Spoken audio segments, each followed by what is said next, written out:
Hey guys, what's going on? Today I'll be doing the comparative study for ordinary level, how to approach it, what to do, what are you supposed to do, the different types of modes that you guys get every year, and each mode in detail.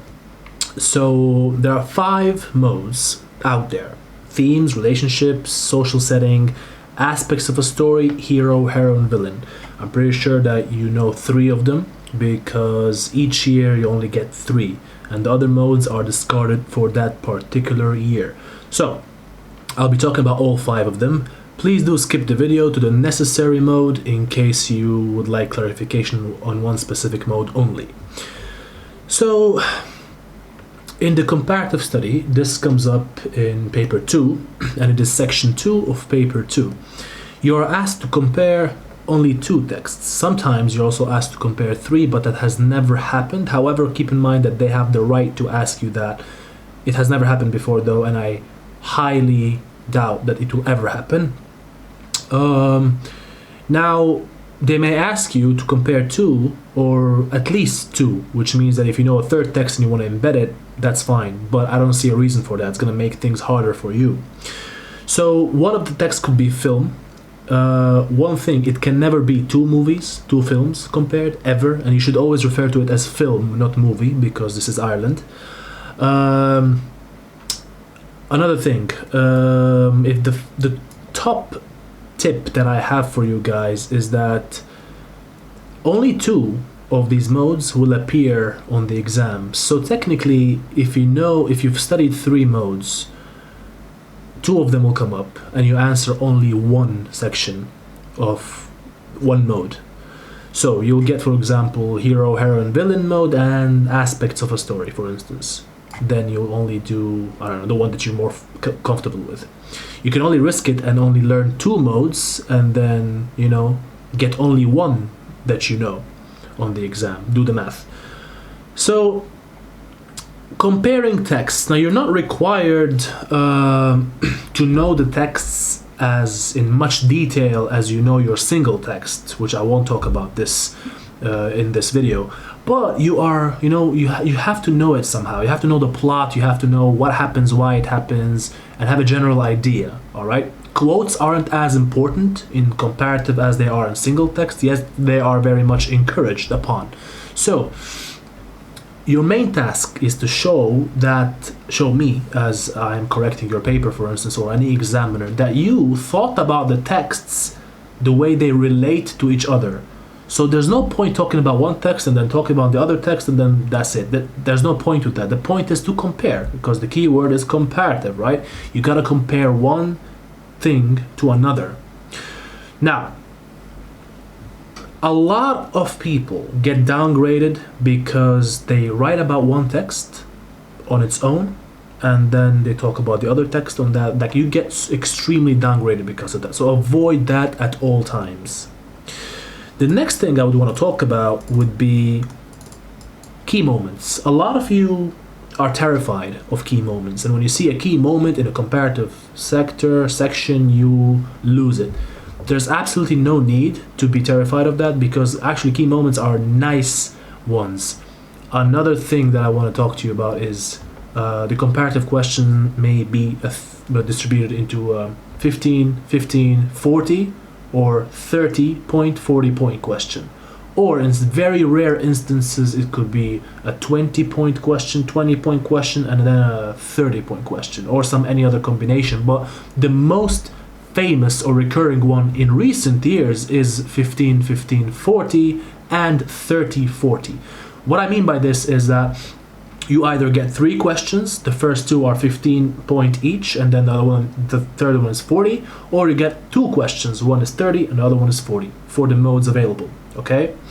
In the exam, you will get 2 full questions for 2 modes. So 1 full question, another full question for 1 mode, another question, and a 4th question for another mode. You're only required to answer 1 of these bulk 4 questions. Okay, great.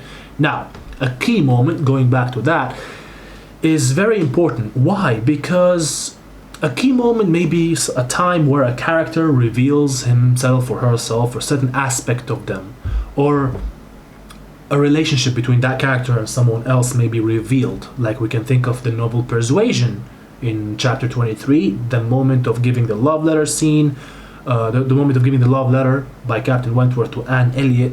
That is very, catchy and reveals Captain Wentworth's feelings. But I'm not going to talk about a lot of, moments. I'm just going to tell you a brief entry of what a moment is and why is it so important. Now, it may be the climax, it may be exciting, maybe tense. It may be a time when the theme is shown the most or the best. So that may be a very important moment. So when you're choosing moments, do not really take like a very irrelevant moment. Choose one that you can talk about. The one that there's a lot of stuff. Like I always think of the ending of the text, or maybe the climax, or the beginning, or something that caught my eye and caught my attention when I went through it. But moments could be in anything. Could be in a play, could be a scene in a film. I almost said movie, which I shouldn't be doing. Now, you can always think, for example, there are similarities and there are differences. To compare, you should always look for both. Don't look for one. Don't look for only similarities. List down beforehand for the text that you're planning to do for the comparative, list down similarities and differences and analyze. All right, what are the similarities between these texts? What about this hero and that hero, or heroine or hero, or heroine and heroine, villains, the themes, the aspects of the story? What is there tension, climax? How is this climax different from that, and how is it similar? What about the endings, the beginnings? All these thoughts have to wave in as you think about both the text that you are studying. Now, you have to use words that are linking and that are comparing. This is very, very important for you to use. Like the comparative is all about comparing, so linking comparative words is very important too. So in this sense, think of, for example, similarly or likewise, or the same way, or just as, or both, or the same as, or whatever it is. All these words are important for similarities. And then differences, you've got nevertheless, on the other hand, however, unlikely, whatever, whereas, yet. All these words are also very, like, you need to get a few and use them here and there, because these are the key words of comparison. So you need to use them for you to be able to write a perfectly well written comparative answer. Now, the first comparative mode that I'd like to talk about is the theme. So when you talk about the theme, it is a theme that is common in both the texts that you've studied. You don't talk about a theme in one and another theme in another. You don't do that. You use a theme that is recurring in both texts. That's very important.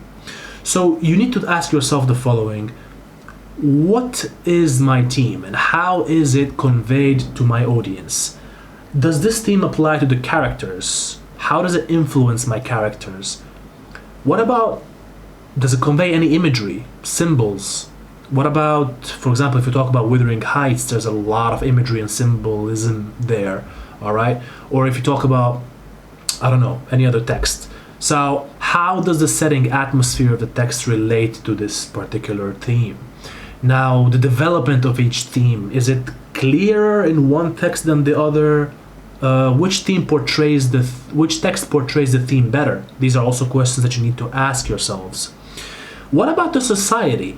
How does the theme impact the society that the text was set in? All right, so if I talk about feminism, so that theme obviously impacts the society where the text is set, or when the text was set. Now, also think about these questions because they're always attached to the main question. How did you respond to such theme? Did you like it? Was it interesting? Have reasons for these questions. Have answers for them too. Was it clear? When was it most obvious? Beginning, end, climax? Choose a moment where this theme is portrayed the best or the most obvious. So these are all questions that you need to think about. Now, The second mode that I would like to talk about would be the mode of relationships. It is very important because a lot of relationships aren't, like when you think relationships, there aren't merely relationships between, I don't know, let's say a girl and a guy. They can be also brotherly, friendly, fatherly, parent-child, whatever it is. Like they don't necessarily have to be romantic, which a lot of students get wrong. So you have to think, what are the central relationships between the characters? What kind of relationship is it? As I just mentioned, family, love, what exactly? Which are there relationships that are hostile? Which what I mean by hostile is hate-based. All right. How are these relations? Are they successful? Are they tragic? Do the people get married? Does the father die? You know what I'm saying? This is what you need to be thinking of. Is the book about it, or the text itself about relationships? How does it contribute to the climax? Does it? To any conflict? Problems? Are there any misunderstandings in those relationships? Do they raise a question of a theme, for instance? This could be very relevant to the theme mode. So think about, which relationship did you find, for example, most interesting? Which one could you relate to? Did you sympathize with such relationship or that one? Or did you find it to be important to the text? Sometimes they'll confuse you and they'll put a relationship in a theme question, saying which relationship contributed to your chosen theme the most. So think about that.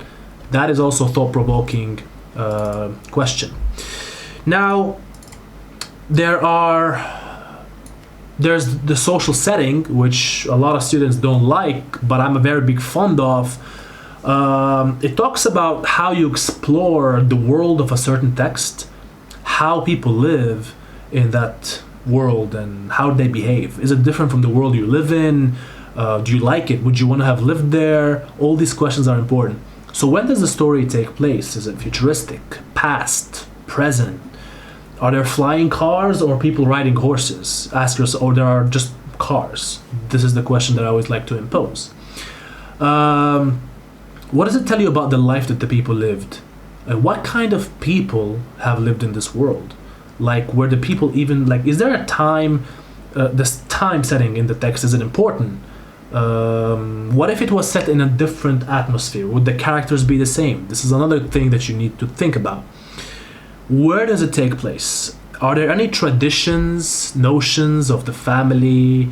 Is it more private or public? Are the women given their rights? What about women and men? Do they have gender roles or are they equally treated? All these questions are very important to ask yourself. When you talk about social, you talk about human behavior, not solitary activities. Talk about people in general at that time. How did they? And when you do that, demonstrate examples from the text. That's very important. Guys, examples are super important. So, think about the attitudes and values of people in the texts. How is it shown?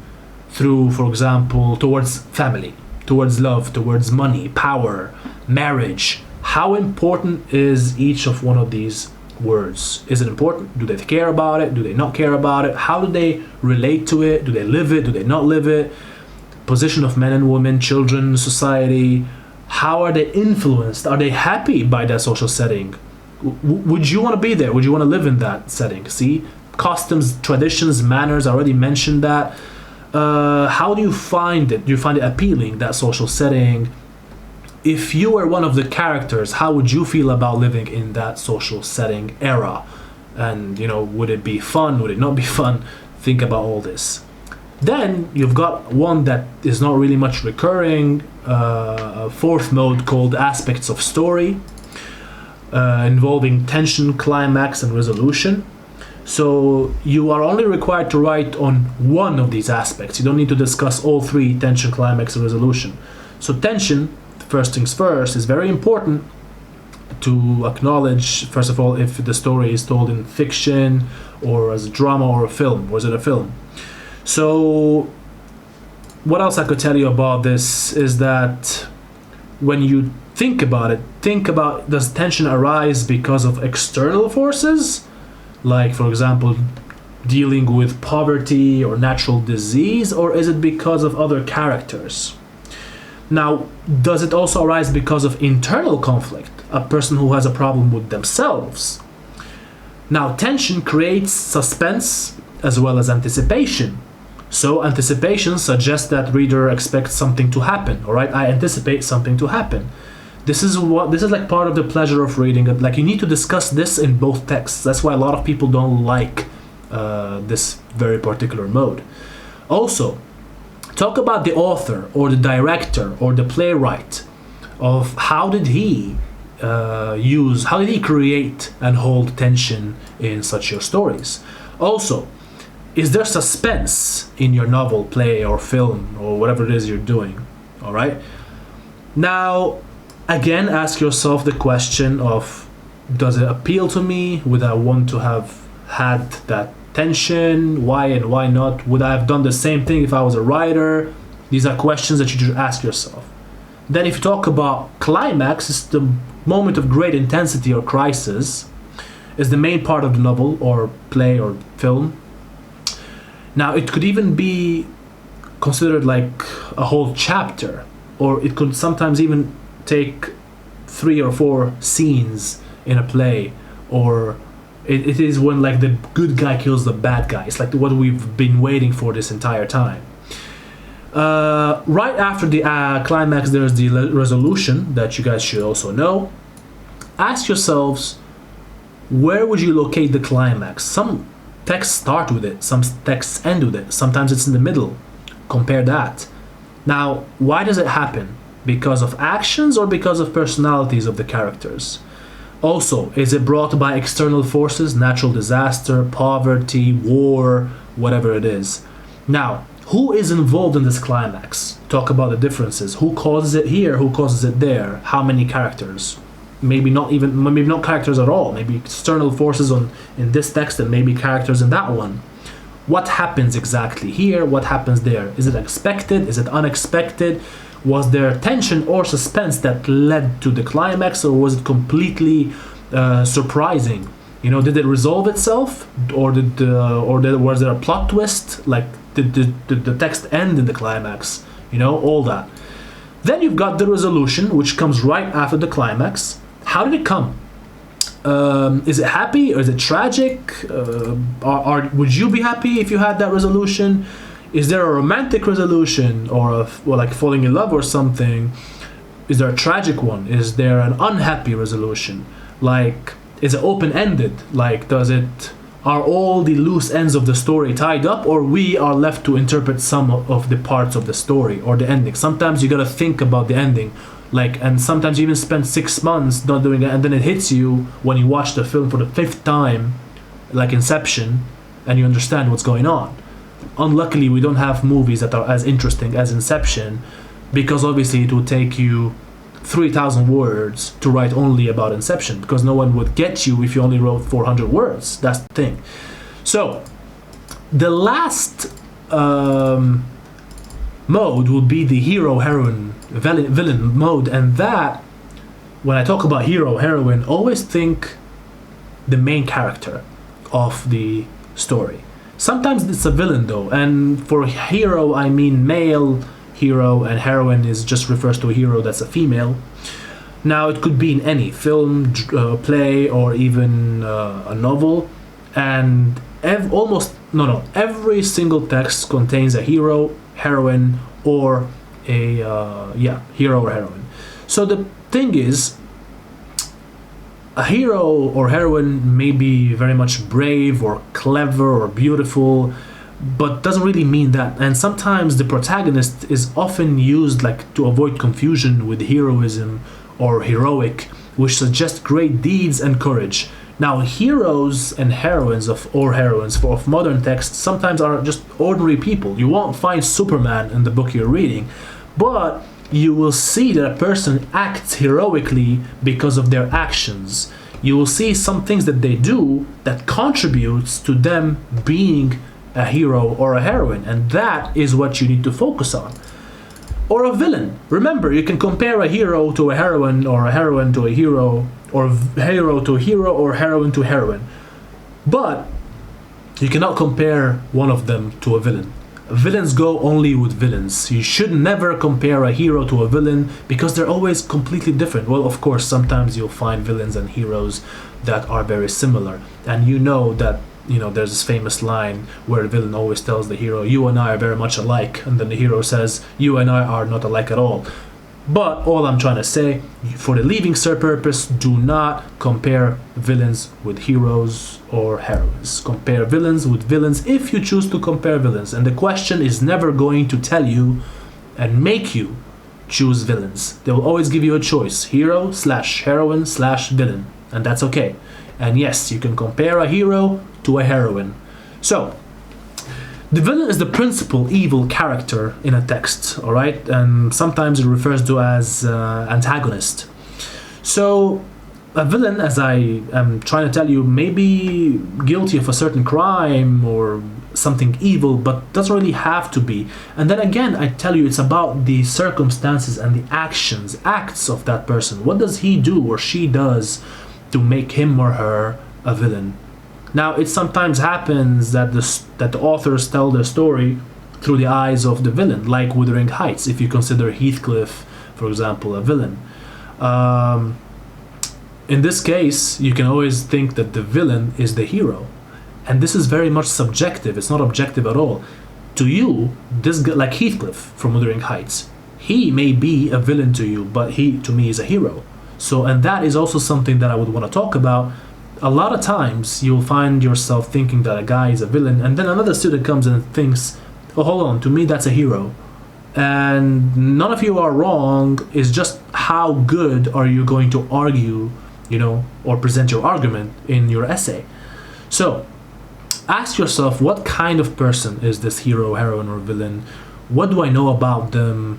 Always choose key moments that are important. List the key moments that show the importance of these heroes and their actions. What do they do and stuff like that? Do they interact with other people? Do they work with someone? Is there more than one villain? Usually I would always stick to one villain. I would never use more than one villain because it's wrong. But sometimes you will see like 3 heroes. Always choose the main guy or the main girl or the main villain as well. That is your go-to character. Alright? Now, what I also want to talk about is the examination section for the comparative mode. So, always think it's your choice. You can choose whatever you want. Part A is usually 15 or 30 marks, and Part B is usually 40. Now, always read the instructions carefully in your on your exam. It's very important. How long should your answer be? I always give a guidance to my students, and I always say just add a 0 to the mark, and that would be the go-to. But there's always leniency in terms of like your answer, in terms of like the word count, unless it's like really low. And yes, we do not mark you down for writing longer than you're supposed to, because technically there isn't really a word limit. Guys, this is it that I have for the comparative study for ordinary level. If you guys have any questions, please drop them down in the comments below or let me know. Thank you very much and have a good day.